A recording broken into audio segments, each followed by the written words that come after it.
नमस्कार, ये निसफिया में आपका स्वागत है। हमारे प्रोग्राम द RNA शो में आज एक व्यक्ति हमारे साथ मौजूद है। वह है असुन्ना इस्लामिक फाउंडेशन के फाउंडर और प्रेसिडेंट मौलाना फैयाज अहमद बरकाती, जो कि सोशल एक्टिविस्ट है और मुस्लिम कौम के लिए काफ़ी तरह के काम कर रहे हैं, युवाओं के लिए हो या फिर वो बुजुर्ग। आज ड्रग्स का जो इशू है एक बहुत बड़ा इशू है और इस पर हमको बहुत ज़्यादा अटेंशन देनी है और बहुत ज़्यादा तवज्जो देके इसको हमें कम्प्लीटली इसको जो है एलिमिनेट करना है और इसको एक बाकायदा एक जो है एक मूवमेंट, एक तहरीक जो है इसके लिए चलानी है। और इसके लिए गवर्नमेंट को भी, सरकार को भी जो है, चाहे वो स्टेट गवर्नमेंट हो या सेंट्रल गवर्नमेंट है, उनको भी इसके लिए आगे आना चाहिए। और स्पेशली जो NGOs हैं, उन NGOs को भी जो है इसमें जो है पूरा एक सिंसियर तरीके से और पूरी सिंसियरिटी के साथ उनको इसके लिए काम करना चाहिए।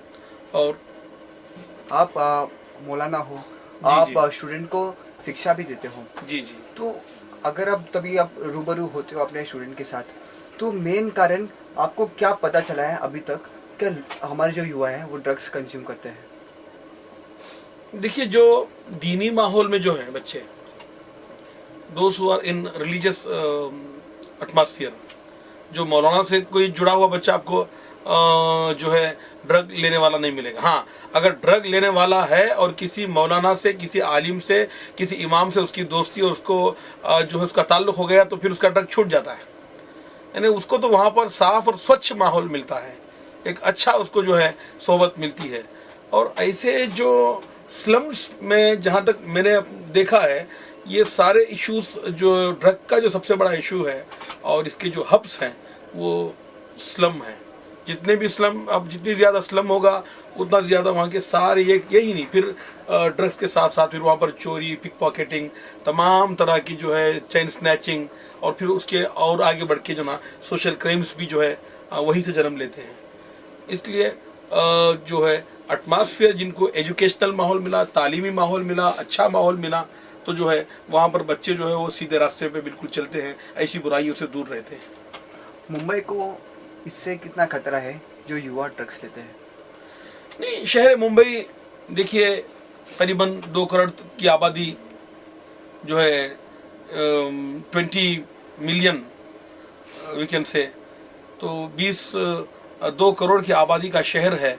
और इसमें आज आबादी का, हमारी आबादियों का बड़ा हिस्सा जो है वो स्लम में रहता है और वो अच्छी सोसाइटी को अफोर्ड नहीं कर सकता। और इसमें एक प्रॉब्लम ये है कि हमारी सरकारें, हमारी गवर्नमेंट्स जो है, वो जो हाउसिंग का जो मसला है, घर का जो मसला है, वो मसला हल करने में अभी भी उन्होंने उतनी दिलचस्पी नहीं दिखाई है कि ये इशू को, ड्रग्स के इशू को हम थोड़ा पॉलिटिकली लेके जाएंगे जी। जो अभी जो MIM पार्टी आई है और पहले समाजवादी पार्टी थी, कांग्रेस पार्टी थी, तो मुस्लिम कौम के लिए कौन सी पार्टी ठीक है जो मुस्लिम युवा को रोजगार देगी, उन्हें काम देगी, उन्हें पढ़ाई देगी? MIM हो, कांग्रेस हो, या फिर समाजवादी पार्टी हो, या फिर BJP खुद ही हो? देखिए, जैसे कि आप जानते हैं, हमारे मुल्क को आज़ाद हुए करीबन 65 साल से भी ज़्यादा अरसा हो चुका है और ज़्यादातर हुकूमत और इक़्तिदार जो है, सत्ता जो है वो कांग्रेस रही है। और इस पार्टी ने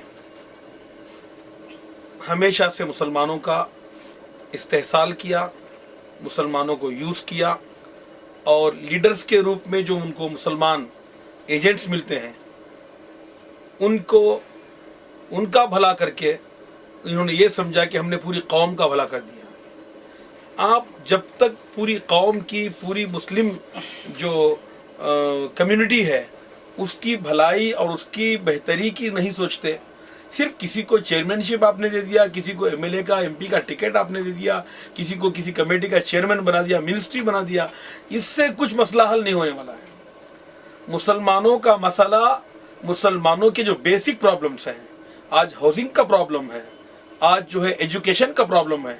मुस्लिम इलाकों में आप पूरे मुंबई का आप चक्कर लगाएंगे तो आपको पता चलेगा कि जितने भी मुस्लिम लोकेलिटीज़ हैं और जो नॉन मुस्लिम लोकेलिटीज है उसमें आपको एक साफ फर्क नजर आएगा कि ये सेकेंड ग्रेड की लोकेलिटीज हैं, जहां पर आपको जो बुनियादी बेसिक अम्यूनिटीज हैं, जो बुनियादी सहूलियात हैं इंसान के लिए ज़रूरी, पानी का मसला, टॉयलेट का मसला है, और जो है हॉस्पिटल का मसला है, डिस्पेंसरीज सही नहीं है, और उसके साथ साथ सबसे बड़ा जो मसला है वो घर का मसला है, तालीम का मसला, जो एजुकेशन का मसला है, और ये सबसे बड़ा मुसलमानों का मसला है। तो जो इसकी तरफ कभी तवज्जो नहीं दी गई, इसकी तरफ जो है किसी ने भी, किसी उसके अलावा फिर जो भी नाम लेके मुसलमानों की हमदर्दी का आते रहे, समाजवादी पार्टी आई, बहुजन समाज पार्टी आई, जनता दल आई, हर तरह की पार्टी, जो फिर महाराष्ट्र में जो है कांग्रेस और एनसीपी का गठजोड़ आया, इनको भी 14-15 साल तक मुसलमानों ने, मगर मुसलमानों के मसाइल, मुसलमानों के इश्यूज, मुसलमानों के प्रॉब्लम जूं के तू रहे। जहां तक एमआईएम का सवाल है, एमआईएम जो है एक कल तक एक रीजनल पार्टी सिर्फ, जिसका असर और उसका इम्पैक्ट जो है हैदराबाद तक था, आंध्र प्रदेश तक था, मगर अब अल्हम्दुलिल्लाह जो है महाराष्ट्र में भी जो है उसने अपना खाता खोला है, और अभी जानते हैं कि अब 2 एमएलएस जो है चुनकर असेंबली, महाराष्ट्र असेंबली में आए हैं, और जो एमआईएम के लीडर्स हैं, असदुद्दीन ओवैसी साहब हैं, अकबरुद्दीन ओवैसी हैं, वो सिंसियर वर्कर्स हैं, और वो मुसलमानों के सिंसियर, जहाँ तक मैंने देखा है सिंसियर, वो खैर ख्वाह हैं और भला चाहने वाले हैं, और हैदराबाद में भी उनका बेहतरीन काम है, और यहाँ भी अल्हम्दुलिल्लाह और इंशाअल्लाह हमारी प्लानिंग है कि जो है काम होगा। और दीगर पार्टी, जहां तक ये कहना कि एमआईएम कम्युनल पार्टी है, एमआईएम एआईएमआईएम ऑल इंडिया मजलिस इत्तेहादुल मुस्लिमीन ये कम्युनल पार्टी नहीं है, बल्कि it is a secular. Zee, news में हम मीडिया में देखते हैं, क्या भड़काऊ भाषण असदुद्दीन ओवैसी जी नहीं देते हैं? मैं कहता हूँ साक्षी महाराज क्या भड़काऊ भाषण नहीं दे रहे हैं, स्वामी क्या उनका नाम है, आदित्य योगी, वो भड़काऊ भाषण नहीं दे रहे, और तमाम के तमाम बीजेपी वाले जब तक इन्होंने ये तो बिल्कुल वो भड़काऊ भाषण देते जा रहे हैं। अभी इन्होंने कहा है साक्षी महाराज ने कि हर हिंदू औरत को चाहिए कि 4 बच्चे पैदा करें।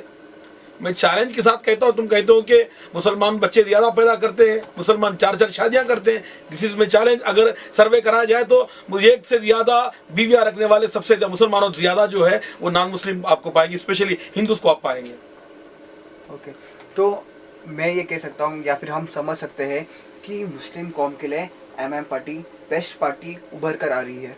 बिल्कुल, इसीलिए आप नौजवानों को देखेंगे, यूथ को देखेंगे, क्यों खुद के मैं अभी जो है मेरा भी अभी जो है मैंने हाल ही में रिसेंटली जो है इस बार इलेक्शन हुआ उसमें मैंने पार्टी के लिए कैंपेनिंग भी की, तो मैं यूथ को देख रहा हूँ कि वो जो है बिल्कुल पूरे जोश और पूरी एंथुसियाज्म है यूथ के अंदर एमआईएम के लिए, और उसके लिए कि वो उसके जो लीडर हैं वो जो बोलते हैं वो करते हैं, और इतने लोग लीडर, अभी आप देखिए कितने एमएलए एमआईएम के अलावा भी हैं, मगर कोई वो इशू नहीं उठाता। पार्लियामेंट में सिर्फ असदुद्दीन ओवैसी एक एमपी नहीं है, बल्कि उसके अलावा भी मुस्लिम एमपीज हैं, मगर जब मुस्लिम इश्यूज की बात आती है, अभी आगरा में जो धर्म कन्वर्जन का मामला हुआ, तो उस मामले को सबसे पहले उठाने वाले जो एमपी हैं वो जनाब असदुद्दीन ओवैसी साहब हैं। इसलिए Asaduddin Owaisi MIM is the real party which is working for the development and the progress and for the cause of the Muslim community. तो मुसलमान कौम के लिए फी ज़माना फिलहाल सबसे बेहतरीन ये है जो पार्टी है वो एमआईएम है। उनको चाहिए कि वो उससे जुड़े, और उस पार्टी को जितनी वो मजबूत होगी उतना ज़्यादा मुसलमानों के इश्यूज जो है वो हल होंगे, ऐसा मेरा मानना है। मुस्लिम कम्युनिटी को आज ज़्यादा डर कौन से पार्टी से है? देखिए, मुसलमान सिवा खुदा के किसी से नहीं डरता, हम अल्लाह के अलावा किसी से नहीं डरता, हम नहीं अल्लाह के अलावा किसी से डरते ही नहीं। मुसलमान को सिर्फ एक ही ज़ात का खौफ है, वो खुदा का खौफ है, खुदा के अलावा मुसलमान किसी से नहीं डरता। वरना पिछले 60-65 साल से जो जुल्म सितम जो मुसलमानों को तंग किया जा रहा है वो आज तक उसका सिलसिला थमता नहीं, इट कंटिन्यूज। मुसलमानों को मारना, मुसलमानों को जलाना, मुसलमानों को काटना, ये बराबर जारी है। आपने नहीं देखा उन बाबरी मस्जिद शहीद की गई और हमें मिटाने की कोशिश की, हम नहीं मिटे। गुजरात में पूरा जो है जेनोसाइड किया गया और पूरी जो है कौम को मिटाने की कोशिश की गई, मगर फिर भी मुसलमान कायम है। हमारा तो ऐसा मानना है कि जब तक खुदा के मानने, हम ये खुदा के मानने वाले हैं, हमें कोई मिटा नहीं सकता। कुछ बात है कि हस्ती मिटती नहीं हमारी, कुछ बात है कि हस्ती मिटती नहीं हमारी, सदियों रहा है दुश्मन दौरे ज़मा हमारा। ज़माना तो हमेशा से हमारा दुश्मन रहा है, मगर जो है हम जो हक़ानियत पर, सच्चाई पर और जो है सत्य पर भरोसा रखते हैं, इसलिए सांच को कभी आँच नहीं लग सकती। जो हमारे पंत प्रधान है वज़ीर आज़म नरेंद्र मोदी जी, वो कहते हैं हम मुस्लिम के लिए ये करेंगे, मुस्लिम कौम के लिए वो करेंगे। आपको लगता है वो सही लीडरशिप वो चला रहे हैं मुस्लिम कौम को आगे बढ़ाने के लिए? उनका जो नेतृत्व है वो सही राह पर चल रहा है?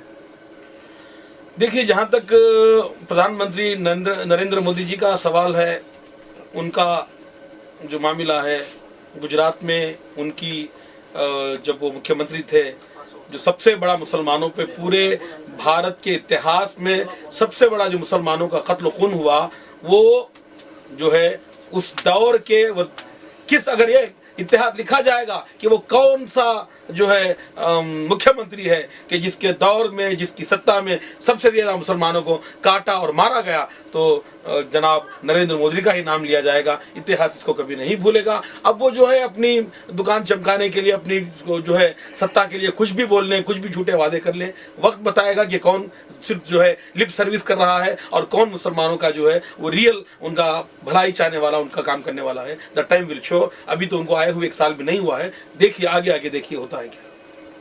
मुस्लिम कौम को आज के वर्तमान समय में क्या चाहिए? किस चीज़ का अगर सपोर्ट उन्हें मिलता है तो वो आगे बढ़ सकते हैं? मुसलमानों के लिए सबसे लिए चाहिए अच्छे एजुकेशनल इंस्टीट्यूशन। मुसलमानों को चाहिए जॉब्स में रिजर्वेशन।